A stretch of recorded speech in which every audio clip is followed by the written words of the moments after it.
한 목소리로 고백하겠습니다. 하나님께 초점을 맞출 때 승리합니다. 한 번 더 고백합니다. 하나님께 초점을 맞출 때 승리합니다. 우리가 기드온의 승리를 보았고요. 지난주는 아말렉 전투에서 승리를 보았습니다. 오늘은 여리고성 그 전투에서 승리하는 내용인데요. 제가 어릴 때부터, 저는 이제 주일학교 때부터 교회를 다녔는데, 물론 그때 좀 띄엄띄엄 나갔습니다. 그런데도 다른 건 몰라도 이 여리고 전투, 이건 참 기억이 나요. 그게 뭐 대단한 신학적 이유는 아니고요. 신기하잖아요. 그냥 돌았는데 성이 무너졌다 그러잖아요. 물론 저는 초등학교 때도 믿진 않았습니다. 어떻게 이게 돈다고 성이 무너져? 근데 참 되게 신기했던 것 같아요. 아, 이게 7번 도니까, 7일 동안 도니까 이게 무너지는구나. 그래서 학생회 때도 이 성경 퀴즈 대회도 기억이 나요. 여리고성을 몇 바퀴 돌면 무너집니까? 손 들고 7바퀴 땡! 13바퀴 딩동댕. 6일 동안 한 바퀴씩 돌고 7일에는 7바퀴 돌았으니까 그게 뭐 돌았다 그래서 무너졌다 뭐 그런 이야기가 기억이 나요. 그런데 이게 우리에게 주는 의미가, 이 성경이 말하고 싶은 바가, 이게 점령하고 싶은 게 있으면 돌자, 뭔가 얻고 싶은 게 있으면 돌자, 이런 의미가 아니잖아요. 어떤 교회는 실제로 뭐 그렇다고, 그런 교회를 제가 들은 적이 있어요. 이 땅이 이제 필요하면 그 땅 주위를 돈대요. 저는 제가 목회하는 동안 그러진 않을 거예요. 이게 그 땅 주인이 알면 얼마나 기분 나쁘겠어요. 난 땅 팔 마음도 없는데 그 사람들이 와서 막 자기 땅을 밟는 거예요. 달라고. 너무하잖아요, 이건. 성경은 그렇게 돌아서, 뺑뺑이 돌아서 가져가라, 이런 의미가 아니죠. 여기서 말하는 건요, 하나님께 초점을 맞추라는 거예요. 이 도는 과정을 보면 이 언약궤가 중심이 되어서 가거든요. 이 언약궤가 하나님을 상징하잖아요. 먼저 무장한 군사들이 가고, 그리고 가운데 언약궤가 가고, 그리고 또 군사들이 따라와요. 하나님이 중심이 되어 갈 때 승리한다라는 거죠. 우리가 신앙생활 하면서요, 하나님의 능력을 경험하는 사람들의 특징이 뭐냐면 그 중심에 하나님이 계신다는 거예요. 내 욕심이 아니라 하나님의 중심이에요.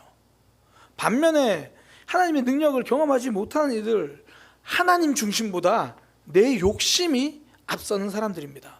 그러니까 기도 제목을 들어봐도 내 욕심대로 해주세요, 그렇게 기도하는 거예요. 뭐 더 많이 가지게 해주세요, 더 튼튼하게 살게 해주세요, 더 건강하게 살게 해주세요. 뭐 소유로, 그 건강으로 결국 내가 하고 싶은 대로 살 수 있게 해주세요, 그거거든요. 능력은 욕심에서 나오지 않습니다. 하나님 중심일 때 여리고도 무너지는 거예요. 하나님 중심일 때 하나님의 능력을 경험합니다. 그러니 중요한 게 하나님께 초점 맞추는 거죠. 내 욕심이 아니라 하나님 중심이 될 수 있도록. 저는 우리 모두가 삶에서, 신앙에서 하나님의 능력을 경험하는 믿음의 삶 되기를 소망합니다. 그러기 위해서 우리의 삶 하나님께 초점 맞추는 거죠. 오늘 본문을 통해서 그러면 도대체 이스라엘 백성들은 어떻게 하나님께 초점을 맞추었는가, 하나님께 초점 맞추는 모습이 어떻게 드러났는가, 그걸 함께 살펴보려고 해요. 그리고 우리도 여전히 하나님 붙들고 하나님께 초점 맞추는, 그래서 하나님이 주시는 승리의 삶 누리게 되기를 소망합니다. 하나님 초점 맞추는 모습, 첫 번째 어떻게 나오냐면 내 생각을 내려놓는 거예요. 내 생각을 내려놓는 것. 오늘 성경에서는 그 모습을, 내 생각을 내려놓는 모습을 침묵과 나팔 소리로 이렇게 표현합니다. 여호수아 6장 10절에 보면요, 여호수아가 백성에게 명령하여 이르되 너희는 외치지 말며 너희 음성을 들리게 하지 말며 너희 입에서 아무 말도 내지 말라, 침묵하라는 거예요. 그러다가 너에게 명령하여 외치라고 하는 그때에 외쳐라, 그 전까지는 침묵하라는 거죠. 그러니까 여리고 성을 도는 동안 한마디도 하지 마라, 어떤 너희들의 소리도 들리게 하지 마라, 대신에 하나님의 나팔을 불어라, 그렇게 이야기해요. 여호수아 6장 8절에 여호수아가 백성에게 이르기를 마침에 제사장 일곱은 양각 나팔 7을 잡고 요 앞에 나아가면 나팔을 불고. 이게요, 이스라엘 백성들이 나팔을 분다는 건, 그 나팔은 하나님의 음성을 상징합니다. 그러니 사람의 말, 이스라엘 백성들은 침묵하고 하나님의 소리, 하나님의 음성만 들리게 하라, 그런 이야기예요. 그러니까 말 그대로 이게 내 생각을 내려놓으라는 이야기죠. 이스라엘 백성들이 돌면서 이야기하고 입을 열면 어떤 이야기가 나올까요? 하나님의 마음이 나올까요? 내 생각이 나올까요? 우리는 그렇게 영적이지 않아요. 입을 열어 말할 때요, 대부분 내 생각이 나와요. 아니면 혹여나 좀 대부분 내 생각이 나오고, 어쩌다가 하나님의 마음이라고 하는 내 생각이 나와요. 하나님의 마음이라고 우기는 내 생각이 나오죠. 뭐 그런 거죠. 다 너를 위해서 하는 말이야. 사실은 답답한 내 마음 때문에 하는 이야기잖아요. 너를 위한 말이기보다. 하나님이 이것을 원하신다고 말을 하지만 하나님의 뜻 여러 가지 중에서 내가 동의하는 것을 이야기하잖아요. 내가 동의한 하나님의 뜻, 사실은 내 뜻이죠. 그래서 중요한 게 침묵이라는 거예요. 내가 침묵할 때 하나님의 음성이 들립니다. 우리가 얼마 전에 하나님의 마음을 함께 나누고자 할 때 강조했던 게 그거잖아요. 내 생각이 아니라 하나님이 내게 주신 마음을 나눕시다. 그러면서 한 주간 기도할 때 조지 뮬러의 기도가 좋은 샘플입니다 말씀드렸잖아요. 그 조지 뮬러가 그 삶에서도 하나님 뜻이 어디에 있는지, 하나님의 마음이 무엇인지 궁금할 때 그가 했던 기도의 방식, 첫 번째, 내 뜻이 조금도 남아있지 않기를 먼저 기도하는 것. 이걸로 시작했대요. 하나님 뜻을 궁금한데 하나님 뜻을 묻기보다 하나님 먼저 내 뜻이 조금도 남아있지 않게 해주세요. 그러니까 내 생각은 침묵하게 해주세요. 오늘 본문의 표현대로 이스라엘 백성들 그 어떤 소리도 내지 않고 그냥 돌겠습니다. 내 생각 내려놓겠습니다. 두 번째도 같은 맥락이에요. 나의 느낌이나 감정이 우선하지 않도록 하소서. 이게 조지 뮬러가 하나님의 뜻을 구하기 위해서 하는 그런 기도인 거죠. 말 그대로 내 생각은 침묵이죠. 이런 기도가 바로 여리고성을 도우는 그런 모습이 되죠. 내가 침묵할 때 하나님의 나팔 소리가 들립니다. 내가 침묵할 때 하나님의 음성이 들려요. 우리가 그렇게 함께 이제 하나님의 마음을 나눴잖아요. 저는 그때 이런 의견이나 저런 의견이나 이거보다 참 귀하고 감사했던 게 뭐냐면, 그렇게 한 주간 기도하고 나서 이야기하는데 내 뜻이 바뀐 분들의 고백들이 있더라는 거예요. 어떤 분은 미움에서 용서로 내 마음이 달라지고, 어떤 분은 그런 얘기를 하더라고요. 원래 기도할 때는 통합인이 아니냐 그걸로 기도했는데 하나님이 주신 응답은 전혀 다른 응답을 주셨대요. 지금 너에게 생각나게 하는 그 사람에게 집중하라. 왜 그 얘기 안 했냐 물어봤더니 4일밖에 기도를 못했대요. 5일을 기도했으면 손 들고 그 얘기 하려고 했는데 4일밖에 기도 못해서 그냥 하나님이 내게 생각하는 내 주변에 있는 지체들, 내가 돌아보지 못한 지체들 돌아보라.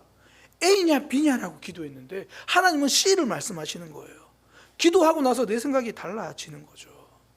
결국 하나님께 초점을 맞춘다는 건 내 생각이 침묵하는 거예요. 어떤 사람들은 기도를요, 내 생각 인테리어로 써요. 기도하면서 말하는 것, 이러면 기도가 나 기도했다라고 이제 인테리어 하는 거예요. 내 생각이 더 좀 고상해 보이잖아요. 목사님 이건 제 생각입니다. 이거보다 목사님 제가 한 주간 기도해 봤는데요, 이제 벌써 이렇게 막 인테리어가 됐어요, 내 생각이. 그러니까 하나님 우리에게 원하시는 기도는 내 생각을 인테리어하는 시간이 아니라 리모델링하는 거예요. 아니, 재건축하는 거죠. 내 생각을 지하부터 다시 파가지고 하나님이 내게 말씀하시는 거기서부터 출발하는 거죠. 그게 여리고성 도는 침묵이잖아요. 이스라엘 백성들이 여리고성 돌면서요, 그들은 가장 치열한 전투를 지금 하고 있는 겁니다. 그 속에서 자기 내면의 소리와 싸우고 있는 거죠. 우리 과연 승리할 수 있을까? 이 땅에 들어가서 살 수 있을까? 어떻게 할 수 있을까? 그 침묵의 시간 동안 여리고가 점령되기 전에 내 마음이 믿음으로 점령되는 거예요. 내 생각 내려놓고 하나님의 음성을 듣는 거죠. 우리의 삶도 동일합니다. 기도하면서 결국 내 속에 하나님의 뜻이 이루어지기를 바라는 거잖아요. 하나님, 내 생각은 또 내려놓고 하나님의 뜻이 무엇인지 깨닫게 하여 주세요. 우리가 예배 시간에 먼저 기도로 시작하고 찬양하고 하나님께 집중한 이유가 다른 게 아니잖아요. 하나님, 내 생각 침묵하겠습니다. 내 생각 침묵하고 오직 하나님께 집중하겠습니다. 그래서 저는 기도는 휴대폰 통화보다는 이 무전기 통신 같아요. 무전기 통신. 휴대폰 통화는 서로 쌍방에다 이야기하잖아요. 근데 무전기 방식은 다릅니다. 무전기는 PTT 방식이라고 줄여서 푸시 투 토크, 그러니까 누르는 사람이 이야기할 수 있는 거예요. 그럼 상대방은 일방적으로 들어야 돼요. 누르는 사람만 이야기하는 거죠. 내가 침묵해야 상대방 이야기를 들을 수 있다라는 겁니다. 내가 침묵할 때 하나님의 음성이 점점 선명해집니다. 지금 여리고를 도는 동안 이스라엘 백성들의 말소리는 전혀 들리지 않아요. 그 침묵의 시간 동안 하나님이 그들에게 하시고자 하는 말씀, 하나님의 마음으로 채워가는 거죠. 그러니까 진짜 기도는 내 말에 집중하는 게 아니고요, 하나님의 음성에 집중하는 거예요. 그때 우리의 인생 하나님께 초점 맞추며 살아가는 거죠. 그래서 기도하는 도중에 기도 내용이 많이 달라져요. 그러니까 기도를 제대로 해본 분들이면 누구나 경험을 할 건데요, 내가 가지고 온 기도 제목은 A인데 기도하다 보니까 어느 순간에 B로 기도하고 있는 거예요. 이게 까먹어서 그런 게 아니고, 난 분명히 A로 기도를 시작했는데 하나님이 B를 기도하게 하실 때가 있어요. 이건 하나님 보시기에 더 중요한 기도를 하게 할 때도 있고요. 또 어떨 때는 나는 분명히 A라고 기도했는데 끝날 때는 그 내용이 달라져 있는 경우를 경험합니다. 이게 어떻게 가능합니까? 내 생각은 침묵하려고 기도하니까요. 하나님의 나팔 소리, 하나님의 음성을 들으려고 기도하니까요. 저도 이제 얼마 전에 하나님께 이제 기도하는데, 하나님께 이제 기도할 게 있어가지고 이제 금요기도회 때 뒤에서 막 이렇게 기도했어요. 기도하는데 그러면서 하나님 좀 방법을 알려주세요. 하나님 좀 지혜를 주세요. 그렇게 기도를 했거든요. 뭐 목사가 기도한다고 하나님 바로 응답하시진 않습니다. 금요기도 열심히 기도했는데 응답이 없었어요. 그래가지고 뭐 제가 덜 간절했던 것 같아요. 토요일하고 주일은 기도를 안 했고 월요일 새벽 기도 했으니까 새벽 기도 나와가지고 또 열심히 기도했어요. 하나님이 그런 방법을 알려주세요. 하나님 지혜를 좀 주세요. 그랬더니 그날 아침에 하나님이 저한테 주시는 마음이 뭐냐면, 야, 너 정말 방법을 모르냐? 저는 방법을 알려달라고 기도했는데 하나님 저한테 주시는 마음, 방법을 알려주시는 게 아니라 다시 질문을 하세요. 답을 주시지. 너 정말 방법을 모르냐? 알잖아. 제가 원했던 건 어떤 방법이나 프로그램이었어요. 하나님이 제게 주신 답은 하나님 앞에 신실하게 살아가는 거였어요. 제가 원하는 것과 전혀 다른 답을 주세요. 이게 좀 설교 용어는 아니고 목사가 할 표현은 아닌데, 그럼 솔직히 좀 짜증나요. 난 이 답을 원했는데 하나님 다른 얘기 하시면. 근데 또 그게 답이에요. 나는 A라고 기도했는데 기도가 끝나고 나니까 B를 붙들고 살고 가더라는 거죠. 그래서 제가 우리 성도님들에게 방법을 하나 알려드릴게요. 이게 내가 기도에서 정말 하나님 뜻을 알고 싶은 그런 기도 제목이 있잖아요. 이거 정말 하나님 뜻이 무엇인지 알고 싶은 거. 그러면 열심히 기도하고 나서요, 나는 하나님 그래도 저는 A를 원합니다. 열심히 기도했는데 딱 끝나고 나서 전혀 생각하지도 않는 내가 정말 불편한 B가 떠올랐다. 그 하나님 응답이라고 보면 80% 이상 다 맞아요. 그런데 내가 정말 A를 원하는데 한 하루 종일 기도해서 딱 A가 남았다. 다시 기도하세요. 다시 기도하세요. 내 생각이 더 아름답게 인테리어 되어 있으면 그건 다시 점검해야 돼요. 하나님이 왜 이스라엘 백성들에게 침묵하면서 돌라고 하십니까? 하나님의 나팔 소리가 그들의 귀에 들려야 하기 때문입니다. 자기 생각으로 계속 살아가던 그 사람, 성경에 많이 나온 게 이 요나예요. 요나의 삶을 보면, 요나서를 보면 잘 알 수 있는데요, 요나는 하나님의 선지자라고 말하면서 하나님께 초점을 맞추지 않아요. 그냥 내 감정에 초점을 맞춰요. 그런 거죠. 하나님, 저 니느웨 싫어요. 하나님은 니느웨 가라고 하는데, 하나님, 저 니느웨 싫어요. 거기 죄악의 도시잖아요. 이것도 핑계죠. 진짜는 하나님, 그 니느웨 아수르가 우리나라를 얼마나 괴롭혔는데 거기는 멸망해야죠. 제가 왜 거기 가서 회개하라고 그러고 왜 그들에게 살기를 알려줍니까? 저 안 갈 거예요. 그리고는 니느웨로 안 가고 다시스로 가버립니다. 하나님의 소리에 귀를 막는 거죠. 그리고 중간에 풍랑 때문에 배가 가라앉으려고 하니까 그때도요, 니느웨 요나는 뭐가 그리 당당한지 이렇게 말해요. 저는 사시는 하나님을 믿는 하나님의 백성입니다. 그리고 저 때문인 것 같으니까 저를 물에 던지세요. 되게 당당해요. 하나님을 뜻을 외면하고 가고 있으면서 그렇게 당당하고 저 물에 던지면 됩니다. 근데 그런 요나가 언제 달라집니까? 물속에 뱃속에 들어갔을 때요. 더 이상 내 입을 열어 내 말을 할 수 없을 때요. 그때부터 그가 하나님의 뜻에 집중하기 시작합니다. 물론 요나사를 보면서 위로가 되는 건, 그리고 물 밖으로 나오면 또 여전히 자기 생각을 이야기해요. 요나서 보면요, 요나가 또 하나님 앞에 또 꽥꽥꽥거려요. 하나님, 제가 제 마음 이게 아닌데 하나님, 제가 이럴 줄 알았다고 말했잖아요. 계속 그렇게 이야기해요. 그래서 요나서가 어떻게 끝나냐면 하나님의 질문으로만 끝나고 요나는 침묵합니다. 요나서에서 하나님 질문으로 딱 끝나고 요나가 답이 나오지 않아요. 그래서 어떤 분들은 이걸 열린 결말이라 그래요. 요나가 어떻게 대답할지 모릅니다. 저는 이게 정말 멋진 답이라고 생각해요. 하나님이 질문하시고 그게 하나님의 뜻과 다르면 하나님은 딱 거기까지 자르십니다. 나의 생각에 침묵이죠. 그러니까 요나서는 요나의 침묵으로 끝마치는 게 맞아요.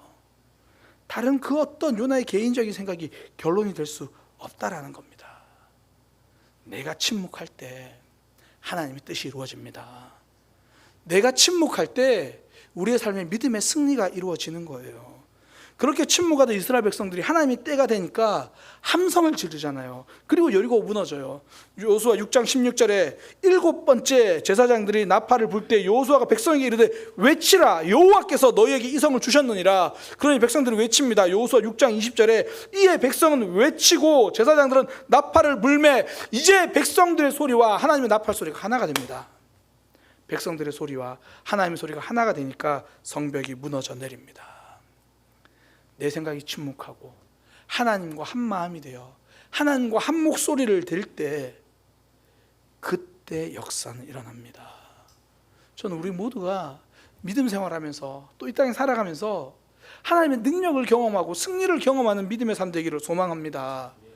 그러기 위해서 필요한 것, 내 생각 내려놓고 하나님의 나팔 소리를 듣는 거예요. 그리고 하나님과 한 목소리를 내는 거죠. 그때 성벽은 무너집니다. 두 번째, 하나님께 초점을 맞추는 삶. 오늘 본문에서 우리에게 말해주는 것, 이 사건에서 하나님 우리에게 선명하게 알려주는 것, 하나님의 때를 기다리는 삶입니다. 이게요, 여리고성 전투가 정말 독특한 것 중에 하나가, 다른 전투와 다르게 독특한 것 중에 하나가 7일이에요. 7일. 전쟁을 하는데 하나님이 승리를 7일 동안 유예하십니다. 먼저 그냥 돌기부터 하라는 거예요. 무너지는 건 그 나중입니다. 여호수아 6장 3절에서 7절, 3절에서 4절 하나님 말씀하시는 건데요. 너희 모든 군사는 그 성을 둘러 성 주위를 매일 한 번씩 돌되 엿새 동안 그리하라. 6일 동안 그냥 돌라는 거예요.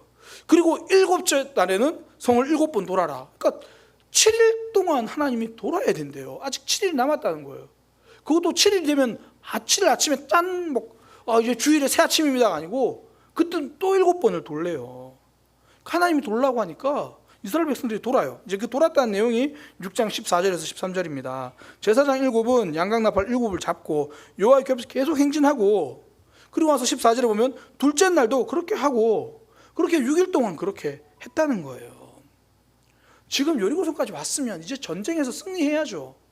이스라엘 백성들이 광야에서 지금 40년을 지나서 가나안 땅에 도착했거든요. 그리고 요단강도 건넜습니다. 이제 바로 앞에 여리고성이에요. 이제 지금 그거 무너뜨리면 돼요. 그런데 하나님은 7일을 더 돌라고 하십니다. 내 생각에는 이제 때가 되었다고 생각했는데 하나님은 아직 남겨진 7일이 있다는 거예요. 우리가 생각하기에 이 정도면 다 된 것 같은데 하나님은 아직 더 채워야 할 시간이 있다고 하십니다. 우리가 언제 실수합니까? 내 생각에 이쯤이면 됐다고 생각하는 그때가 가장 위험할 때잖아요.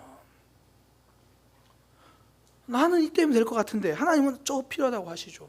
모세가 자신이 40세가 되었을 때 이스라엘 백성을 도우려고 합니다. 그러나 하나님 보시기에 아직 더 준비가 되어야 되죠.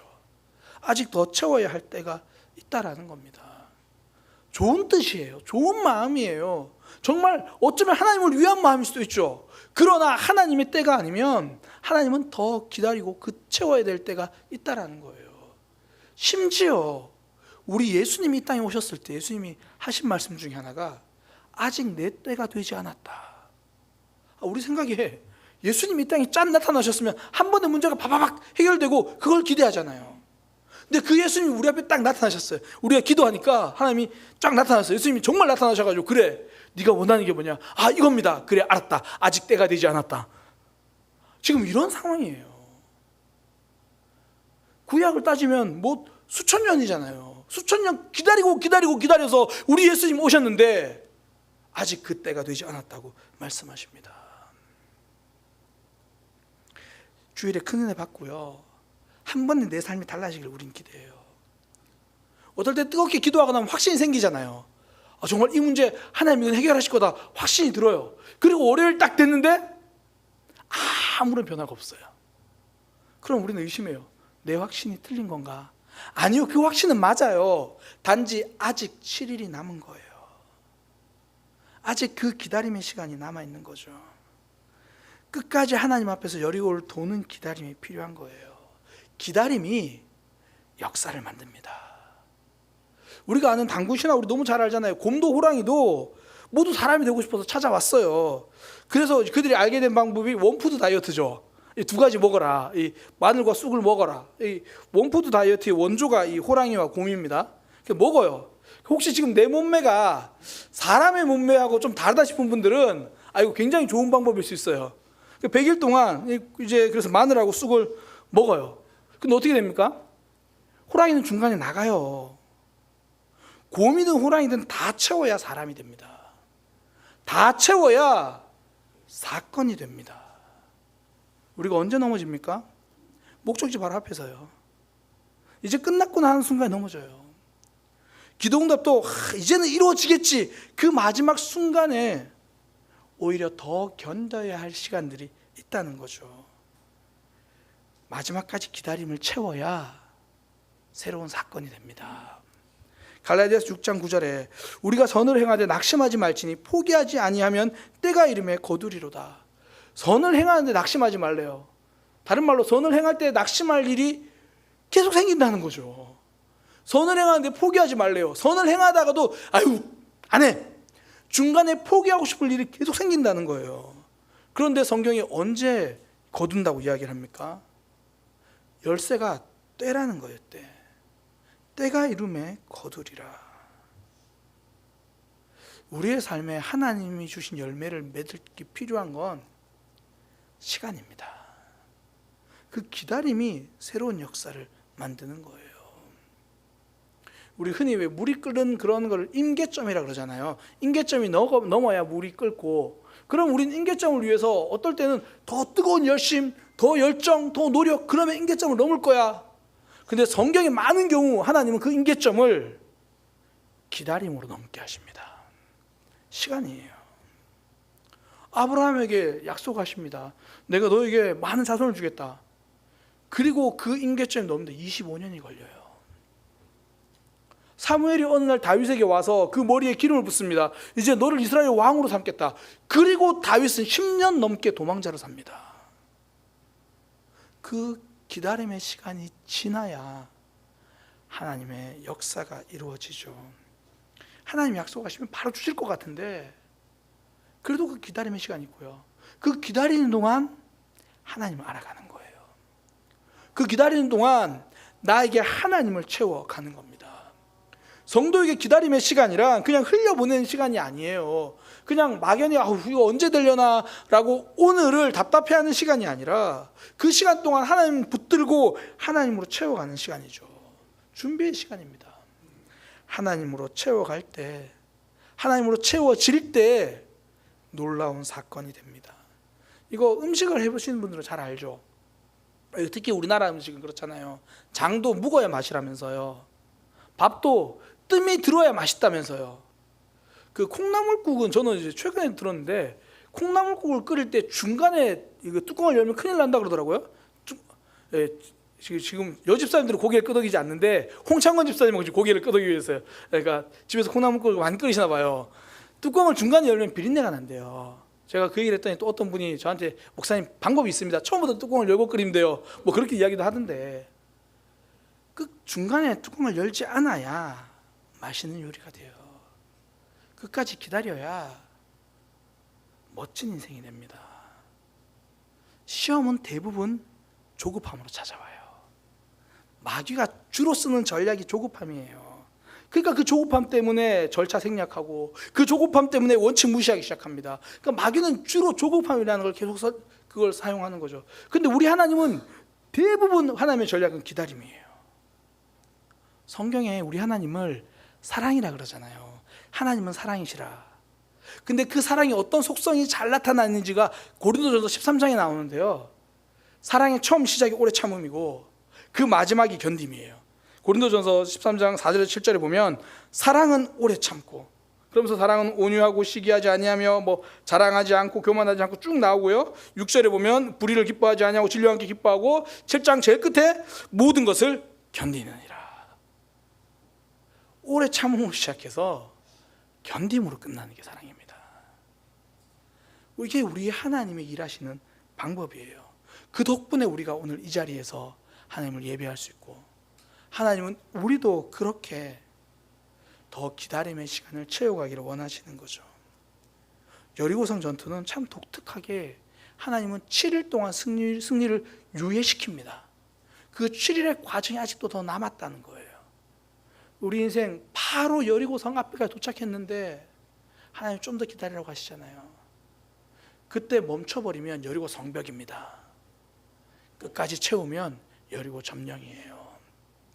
하나님이 우리에게 말씀하시는 그 기다림의 때를 하나님 바라보며 채워가는 저와 여러분 되기를 소망합니다. 믿음은 하나님께 초점 맞추기예요. 사실 쉽진 않아요. 내 생각 침묵하는 것부터가 어렵고요. 그리고 살면서 가장 어려운 것 중에 하나가 기다림이잖아요. 그러나 우리는 그 뒤에 역사하실 하나님을 기대합니다.